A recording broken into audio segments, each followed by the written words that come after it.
Good evening. I'm Lisa Johnson, the moderator of tonight's 2021 School Board Candidate Forum. As a former PTO CHS president, I've hosted this forum twice before, and I'm privileged to be here again this evening. This event is sponsored by all of the PTO presidents within Coppell ISD.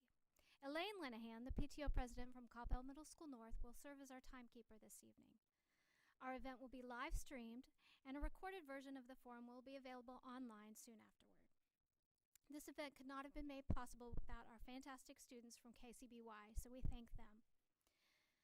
As PTOs, we feel it is important that everyone get to know our candidates. We really appreciate you taking the time to join us virtually this evening, and I'll now introduce our candidates.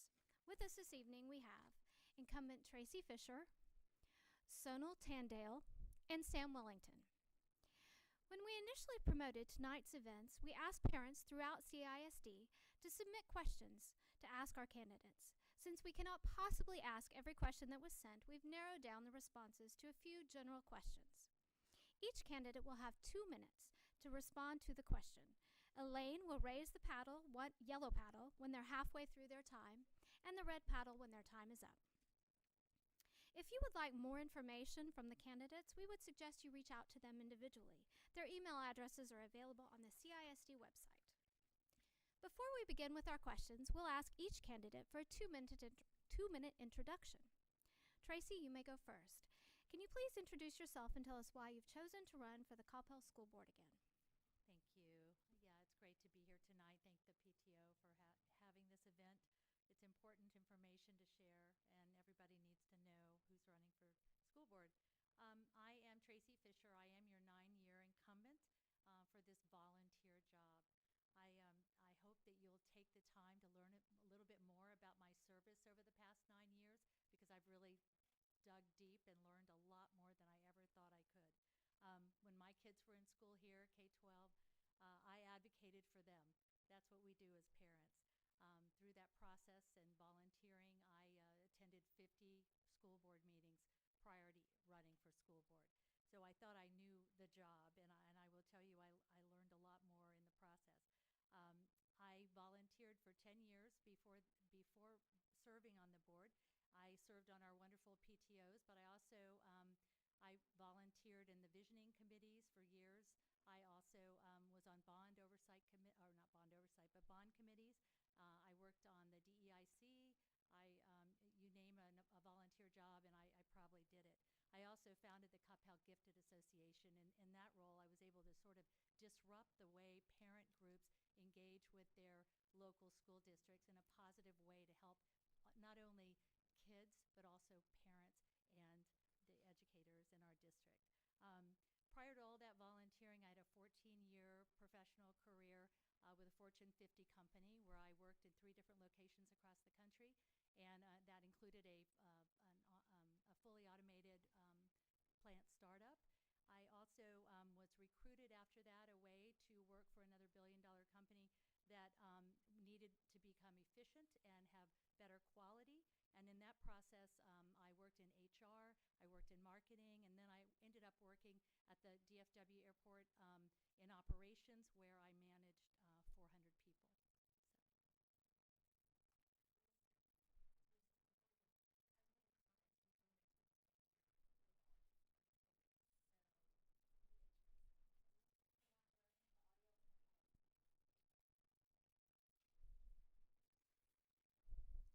We'll try to speak up. Sonal? Good evening, everyone. My name is Sonal Tandale, and I'm running for the Coppell ISD School Board Trustee on Place 7. I support and I believe in transformation, tradition, and also transparency. I'm here because I would like to see CISD grow in new ways and also help the upcoming new students get them ready for the workforce. This is going to be I'm a first timer at this position. However, I have extensive career as a project manager, successful project manager, and having a daughter in the Coppell ISD school district makes me an ideal choice for this position. So this is my introduction. You can read more about me at www.sonalforcisd.com. Thank you. Sam. All right.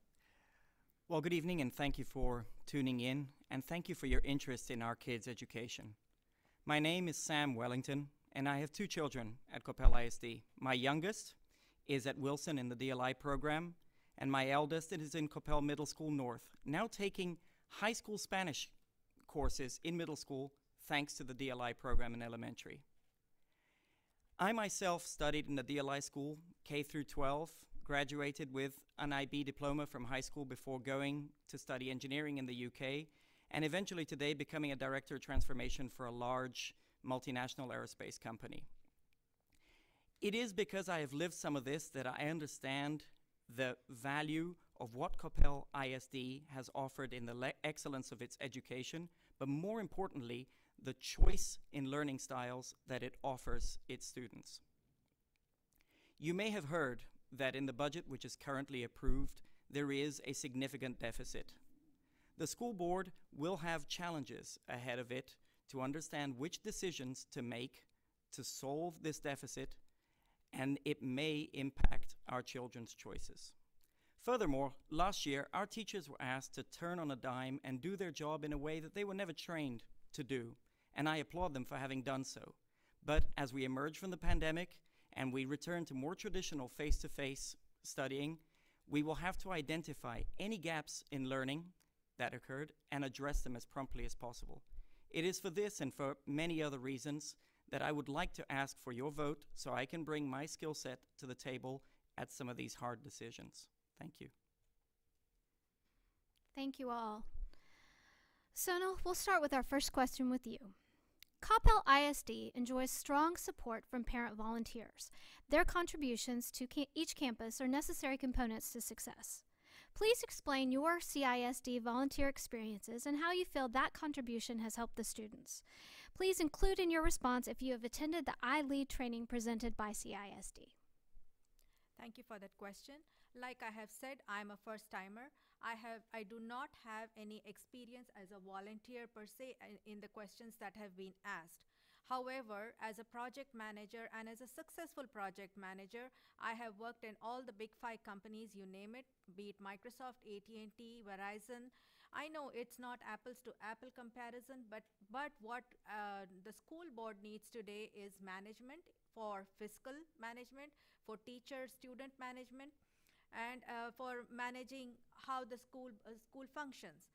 So my extensive experience as a project manager is going to help me to work as a successful board trustee member. I do not have the iLead experience. I have not worked in that, but like I said, because of my current job, I think I should be able to do justice to this role. And at the same time, what I got to know from Dr. Hunt and from others, from other school board trustee members, that you provide training. So with the training and also with my skill set as a project manager, I will be able to cope up and do this job successfully. Thank you. Thank you. Sam? So, before I even answer this question, I would like to say that the school district and all of these schools function as well as they do because there are so many volunteers out there. However, my career at this point in my life has not allowed me to volunteer. In fact, a couple of years ago, I lived for 2 years in San Antonio and chose to commute every week so that I could keep my kids in CISD, which would have made volunteering virtually impossible. Following that, I spent a long time traveling internationally. Right now, I have reached a moment in my life that I can give back, and that is what I would like to try to do. I feel that we are at a moment where my skill set matches a need. I feel that the board is a team of 8 together with the superintendent, and that each member of that team has to bring a particular skill to the table. So to answer the question very directly, I have not volunteered with a school district thus far because I have been unable to. But I would very much like to be able to contribute, as so many of you out there have, for the good of our children. And answering the question about iLead, I too have not taken that training. Thank you. Tracy? Yes, thank you for the question. As I stated earlier, I have been volunteering a long time in our district. I did participate in the first class of iLead. It's a great opportunity. I know we have lots of community members that have participated in it. It allows you to learn deep about the different functions in our school district and how they all work together. And as a governing board member, volunteer, it's really important to understand that your role as a volunteer board member is not to manage your school district. That role is with the superintendent. We have one employee, there's 7 of us. We work hard together to govern, and that's why we get so much training. I have over 550 hours of training, and in addition, I also am a master certified trustee, which I am very proud of. I've used those skills, again, to further the district's opportunities within the state. I have worked with trustees from all over this state to try to make public education better and improve our funding and improve the support that we get at the legislature. I also received the Leadership TASB Award for the state of Texas in 2019, and that was for my advocacy work in the state. It's something that I am very proud of, and it's also something that's very needed. See, the school district is a system. It's a system of governance that's connected very tightly with the state. And if you don't have a seat at the table, you will be on the menu. And I guarantee you, after having served 8 years specifically in advocating for our school district, I know how much in the past they've tried to put us on the menu. So that is something. Last week I was down in Austin testifying against some bills or actually in support of some bills that would allow some transparency for other types of schools. So thank you. Great. Thank you all. Sam, it is believed by some that there is a cheating problem at the high school. This could be a result of parent expectations of their kids to overachieve or unmotivated kids to take shortcuts. Regardless of the reason, it does put those who do not cheat at a disadvantage. If elected, how could you address this problem? So, I too have heard that there is a cheating problem, particularly in the high school. I have had many parents approach me with this issue. I have heard that the current concurrent virtual and face-to-face learning has made that situation worse. It is something that is concerning. I would like, however, to jump back to what Tracy has just said. The job of the board specifically is not to micromanage the way that the schools are being run. The job of the board is to raise concerns, to discuss, to work with the superintendent and find what needs to be addressed and address it. I completely agree that if we are now in a situation where cheating is becoming a significant issue, we are failing our children.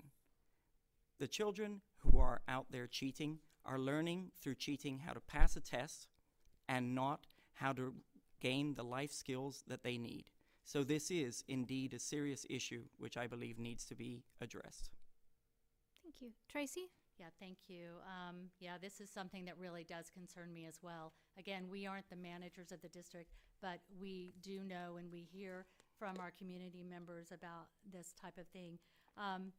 Honestly, the GPA rat race is something that needs to be finished. And in my mind, the only way that we can stop this is to not focus on grades.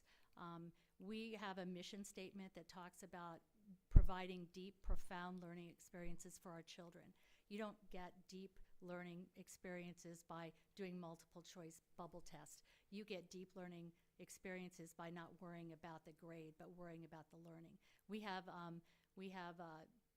lots of programs. Our International Baccalaureate program, for example, my son was in the first graduating class of that program. I am fully behind that program, and I will tell you that program there is, you cannot cheat that program.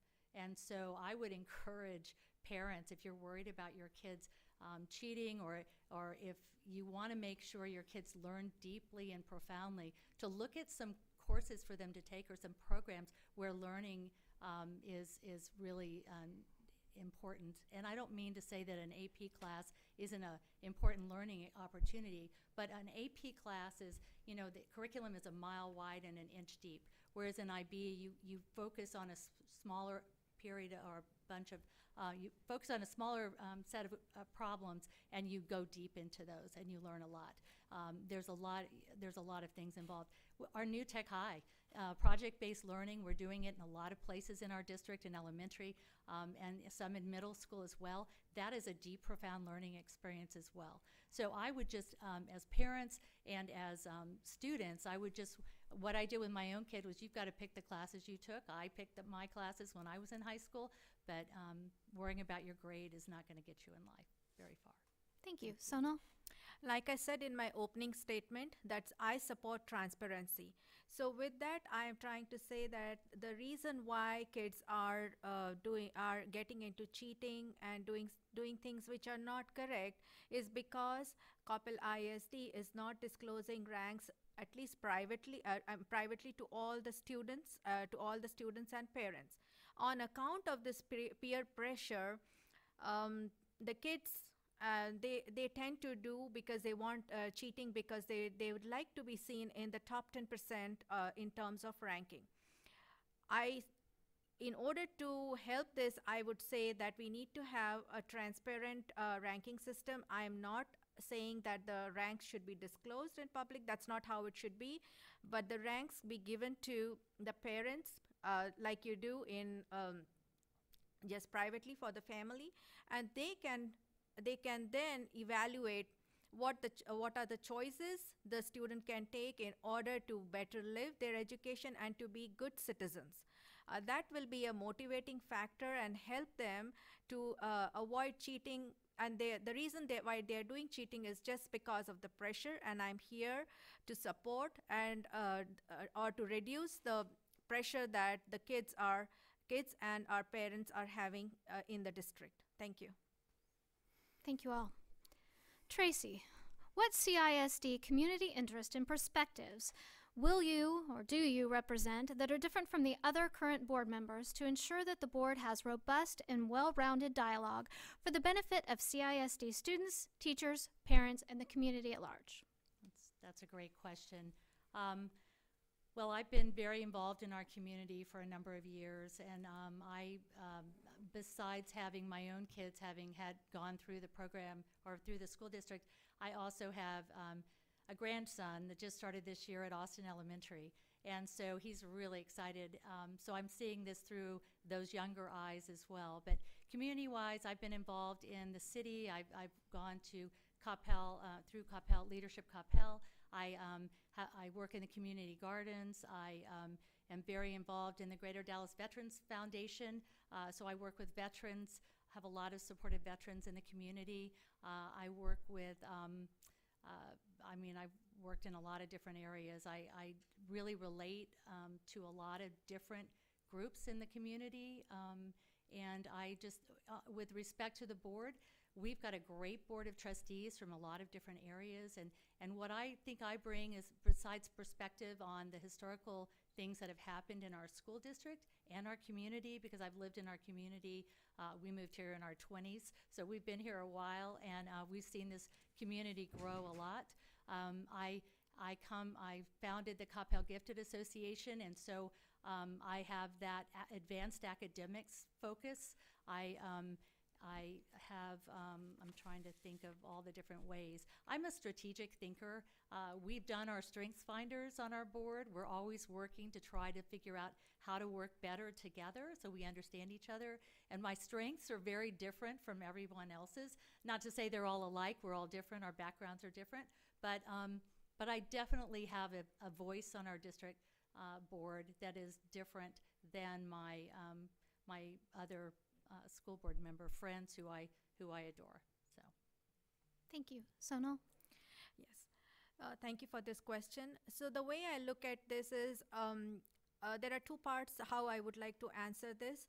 I am here in this district for 4 years. However, most of my U.S. life, we were living in Seattle. So I do have community experience back in Seattle, and also to some extent here at churches and local organizations in the Coppell in the Coppell neighborhood. Now, running for office, you have to have, there are certain requirements, and one of the requirement is you need to be a US citizen. So as a legal US citizen, immigrant, getting into the life cycle and then attaining citizenship is a long process. So working in the office, like in this elected office, is not possible unless you are a US citizen. So this will be my first experience to work in the office, but at the same time, community experience I've been doing that extensively, volunteering extensively at churches and some local schools back in Seattle. Thank you. Thank you. Sam? So, as far as what I have done in volunteering, what I have worked together with the community, currently I'm working with the vaccination effort out at Texas Motor Speedway. So is my wife. It's something that we really believe in. We're trying to help us all get over this hump in whatever little way we can. Much like Sonal, I too became a U.S. citizen later in my life. I am originally born in Brazil to a British family. And I bring a lot of those cultures with me, and I believe very much in the choice that we have for government. I have worked with the Brazilian consulate down in Houston to bring their election for president for Brazil up to the Dallas area so that the Brazilians who are living here get that choice every 4 years to contribute to their own country. And again, I said I had not a lot of time, but I could do some of these punctual things that felt important to me.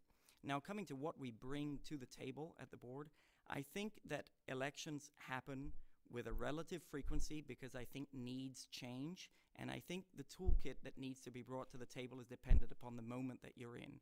I believe as a director of transformation, I understand how to help challenge teams to the decisions that they need to make, not make the decisions for them, but challenge them so that we can solve problems that we have and maintain or even improve the incredible education that we can still deliver.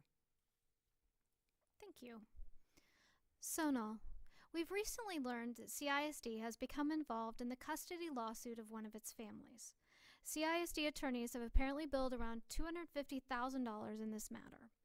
What role should the board play in approving expensive legal action, especially when CISD may be the initiator?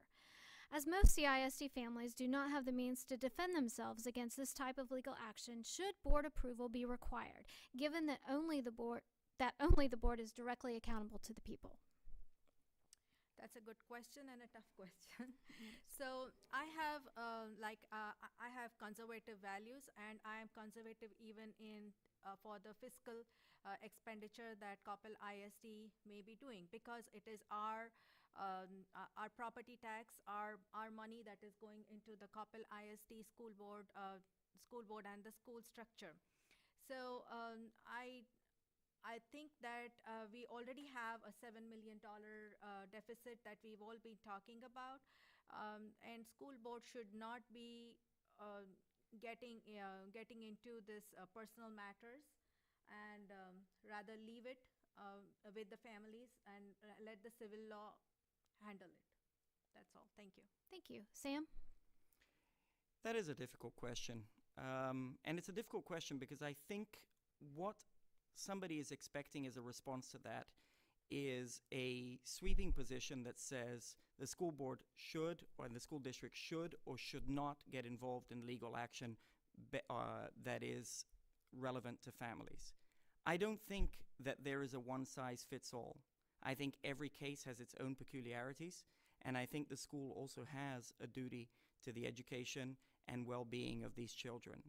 I am not going to pretend to know every detail of this particular case, and neither am I going to opine on a case that is currently under legal action. But I do understand the question, is this the best and most prudent use of the district's money? And I honestly think that that is something that needs to be assessed on a case-by-case basis, but should certainly be discouraged. I think that the school has one duty, the parents have another duty, families have another duty, and we need to understand where our boundaries are. But we cannot just have a sweeping answer and write a rule about how we are going to address something like this. Thank you. Tracy? Yeah, thank you for the question. It is a tough situation when a family's issues are rolling into your schools. And so we have to follow, the district has to follow all the expectations of court orders or whatever is laid out before us, and that's what happens in schools. And unfortunately, there's a lot of emotion involved in family disputes, and when your kids are involved, it really amps it up. And so what I would say is to protect educators and to protect other students that are in the schools. You need to make sure that the school is doing what it is supposed to do with respect to respecting those situations. And if something gets out of hand, then something may have to be done. But again, as was mentioned, I probably can't really say much more than that. You know, a couple of points have been made tonight about a $7 million deficit fund balance. Not fund balance, but deficit budget. And what I would tell you is that that does sound pretty salacious when you think of $7 million deficit. But what I can assure you is we have historically accurate budgets. They're all over our website. We're very transparent. You can see we passed a $7 million deficit budget because we were entering COVID and we needed all hands on deck. We didn't know exactly what would happen with the budget throughout the year, and you never really know. So often we will have some variance to our budget of 4% in terms of expenditures throughout the year. That's pretty normal. In fact, the last 5 years, that's been exactly what's happened. So this is a cycle of the way budgeting works. We started this year early on our budget, and the reason we did was because we needed to start addressing this. Thank you. Thank you. Sam, what do you feel the school board's role should be in supporting parents, students, and teachers? It's a wonderful question. So, as an elected member of the school board, we are ultimately accountable, I believe, to the people who elected us. At the same time, it is incredibly important that a trustee not try to micromanage or try to interfere in the way that the school is acting. That is not the individual job of a trustee. There is a chain of command. We hire a superintendent. That superintendent structures the school, and there are channels by which the communication needs to be made when there are problems. If those problems become widespread, or if those problems become district-wide concerns, it is very relevant that the trustees should become involved. The trustees should approach that problem with the superintendent as a part of a meeting and as a part of their normal role. We do have a duty to make sure that the school district continues performing. And that's a difficult question to answer because some punctual problems are not problems that should be solved by the trustees. The trustees should make sure that the district continues performing, and Dr. Hunt, all of the principals and the structure beneath them should make sure that each individual problem is dealt with. But there have to be channels for these things to be escalated, because ultimately, if you were to elect any of the three of us over here, we would be accountable to you, as is any other elected official. Thank you. Tracy? Yeah, thank you for that. It's always a great question. As board members, we're elected, and we run into folks all the time in the grocery store. We get phone calls a lot about things, but I'll tell you the role of the board, and it's been said before, is we have one employee, that's the superintendent. That's it. And so everything that we do, we really go through the superintendent. We don't manage the district. If there are problems, if someone has a problem with their child, I mean, I get calls. I really encourage them to go through their chain of command within their district, and I point them in a direction if they are confused or concerned or need to understand better what sorts of support they should get. And I always refer them back to their teacher and back to their principal and their campus, because quite frankly, it is a system, and that's the way the management of the system works. That being said, we are all approachable. You could contact any one of us.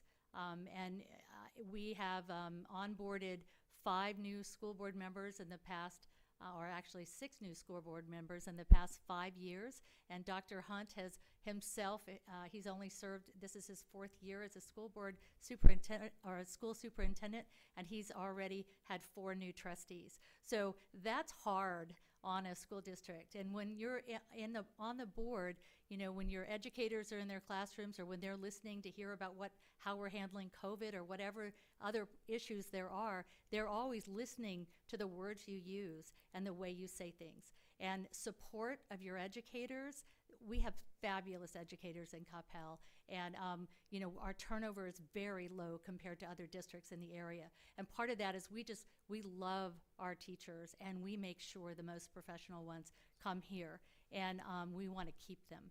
And so we want to treat them with respect. So it's a big system, and there are ways in which to manage it. So Thank you. Sonal? Thank you. So when you call a school district a public education, the components in that are your teachers, your students, your admin staff, and the families. So by calling them as components, I'm just putting them in different buckets. However, it all comes together to one community. One community of teachers, one total community of students. So for the students, we cannot have one-on-one instructions to them as a trustee if elected, but we can guide them in the right processes to get the necessary help in order to achieve what they are looking for. As a trustee, I think I will have a lot of patience, and I will be listening and talking to a lot of parents to understand their concerns specifically and answer them specifically to address those concerns. And for teachers, I will always be open for dialogue. Without teachers and without admin staff, a good solid admin staff, we will not be able to run a successful school district. So communication is the key in order to have everybody effective in line and to make a successful school district. Thank you. Thank you. Tracy, what do you feel is the most pressing issue that our schools or a component of the schools, the students or the teachers, are facing at this time? that the teachers are Well, what do you feel is the most pressing issue that the schools in general, or if you want to talk specifically about our students or the teachers, or? Yeah, I think obviously COVID's been a tough year, and we are working really hard to support the work of getting kids back to school, but doing that safely. We're thrilled that the teachers now are getting vaccines. That was really important to our district, and we're looking forward to a great start to the next year. We're going to have graduations this year. We're pretty excited about that as well. And we lost 300 kids during this COVID period, pre-K and kinder kids mostly, and we know we're getting those kids back. They just wanted to wait to feel safe. We do have a lot of families with multi-generational families in their homes, and anyway, so we those are concerning things, the COVID and all of that. Also, I think navigating state constraints is a real problem for us in terms of making sure our educators are paid well, making sure our funding is good. We, in the past 9 years since I've been on the board, we dropped our tax rate 11 cents. That's a big deal. I know we still have high values. We can't really control that, except for, I guess, if we quit having great schools, then our values might not be as high, but we don't want to go there with that. But we just, we've added 3,000 kids the past 9 years. Our growth is not stopping. It's slowing a little bit, but we're expected to grow at least another 1,000 kids in the next 5 years. And so we've just got a lot of great things going on, and we just need to make sure that our educators feel supported, and we need to make sure our families feel supported. And I think Dr. Hunt's doing a great job with his communication team. Thank you. Sonal? In today's situation, like everybody knows, it's because of COVID. The hot topic that goes around is the stress. But I'm very thankful to the Coppell ISD teachers and also Dr. Hunt, because they've been accommodating, and every 9 weeks they are allowing students to come back to the school district. to their respective schools. So there is stress, but at the same time, Coppell ISD is doing a great job in being accommodative. The same stress applies even to teachers. Teachers and also teachers particularly are not looking only for monetary gains or monetary upliftment in their paycheck, but they are looking. I think they are looking more for recognition, and with the help of recognition, I mean they be recognized with more thank yous and more acknowledgments for the work and the hard work that they are putting in. So this will ease the stress even on our teachers. And the same stress even applies to our students, but then it gets nullified because CISD is very accommodating. So we do have stress because of the COVID situation, but I think it's been managed well at the Coppell ISD with wonderful teachers and wonderful admin staff that we have here. Thank you. Thank you. Sam? So I believe that the district has seen incredible growth, growing at a rate of about 4% per year all the way up to 2018. And then we commenced a period of stabilization. Now, stabilization doesn't mean turning a 90-degree angle and suddenly going flat. It means changing a growth rate from 4% to somewhere in the region of 2 and later 1% in the upcoming 5 years. We have also seen a shift in the geographic center of our enrollment. The district's population has grown in the southern part of the district, and therefore enrollment has changed its balance across all of the schools. Anytime that you have a change in the number of students that you have in a particular entity, the cost of your overhead and the proportion of that overhead per student who is there is shifting. Coppell ISD has gone through a significant amount of transformation as it grew, and it is now going to go through a significant amount of transformation as it learns to stabilize. I believe that our challenges are in taking on this stabilization in a way that we do not impact any of these wonderful offerings that we managed to bring on while we were growing, but at the same time, we need to make sure that we do not create future deficits every time Austin changes the rules. And they will change the rules. We need to be understanding and hearing what is going on. We need to anticipate, we need to predict, but we need to make sure that everything that we do from this point on is looked upon with a concept of self-sustainability. When you bring on a new program, or you bring on a new idea, or you open a new school, is that self-sustaining? Thank you. Sonal, what are your thoughts on school vouchers and charter schools and how they may or may not impact CISD? That's a good question.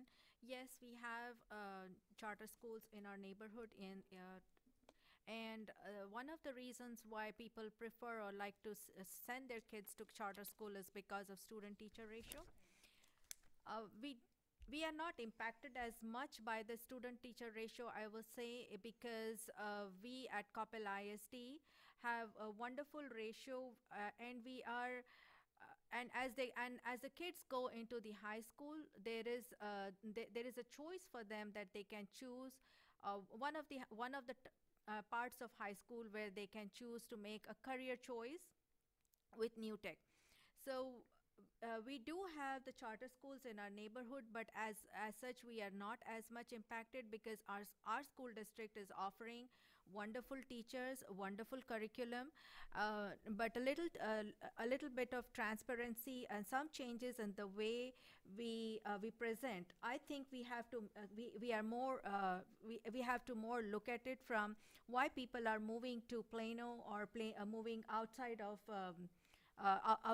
Coppell. I would like to retain our students, our property tax, our money within Coppell ISD, and everybody is enriched by what Coppell ISD can offer. Thank you.